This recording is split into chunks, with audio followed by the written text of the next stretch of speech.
Hi, welcome to the NERI 2018 annual conference here in Las Vegas. I'm joined by Mark Furlong from Blackbaud. Thanks for joining us, Mark. Thanks for having me. Pleasure to be here.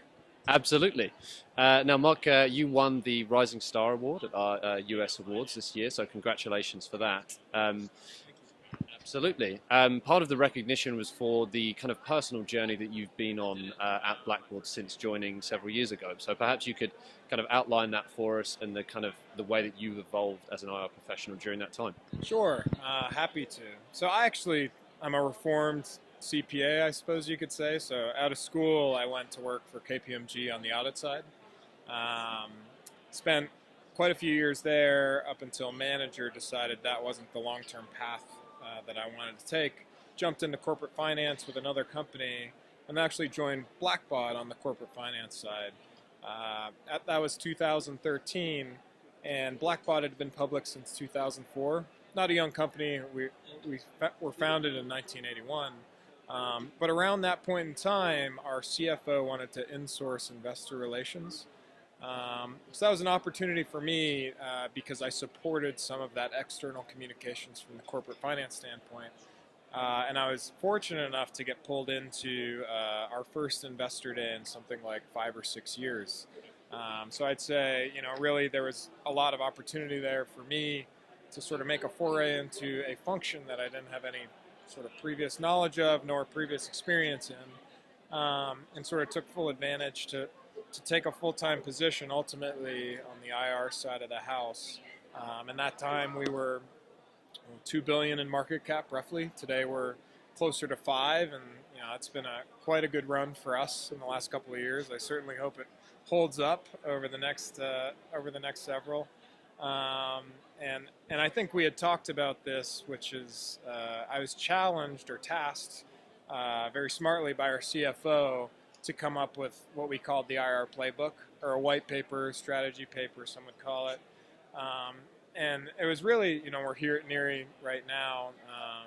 It was really 2014. I came to NERI when I sort of joined the investor relations side of the house, and really just met every vendor I could, met every person I could, and these were like lifelines for me because I had jumped into a whole new world, really the world of Wall Street that I didn't have any experience in.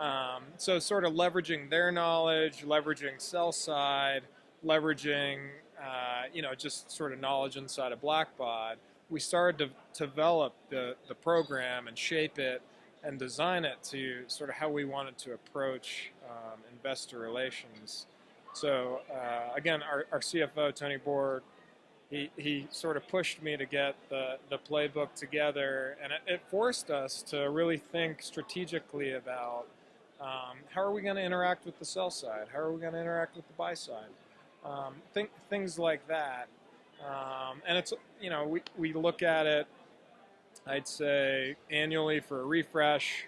We sent it through the buy side, the sell side, investment bankers, executive management, the board. So it's really sort of had the battery test, and it's how we run the program today. And what are some of the most successful aspects of that playbook? What are some things that you identified in terms of strategy that have really borne fruit in the last few years? Yeah, great question. I'd say initially, I think you were there today. We did an investor targeting panel, and I made the comment that initially for Blackbaud, at least when I stepped into the job, we had a tough time garnering buy-side interest or investor interest simply because our name wasn't out there. So really, the first step for us was signing up more sell-side analysts. At the time, we had 2, and today we have, I think, somewhere between 12 and 14. So we've been very successful in that respect, but I sort of view them as the megaphones to the market. It was more of a marketing campaign at that point in time, so we were really looking for quantity to fill up those days when we'd go out on the road and meet with investors.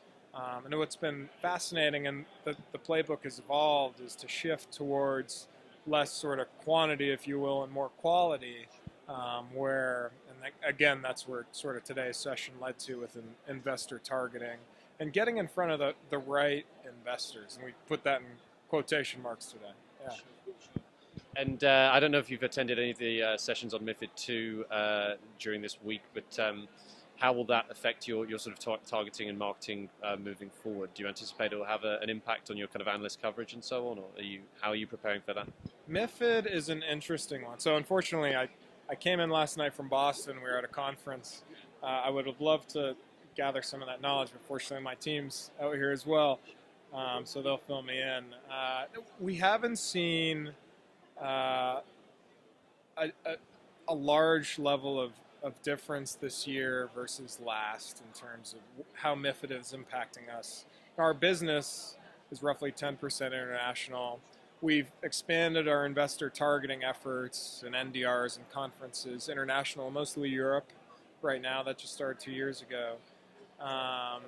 And you know, what I've been prepping the team for is what we might find is one, sell side contracting, which for us we think 6 to 10 sell side is kind of the zone. So maybe it wouldn't be the worst thing in the world. And two would be more investors, more buy side coming directly to us, because you know in this brave new world, they're sort of itemized and charged for everything, including access to management.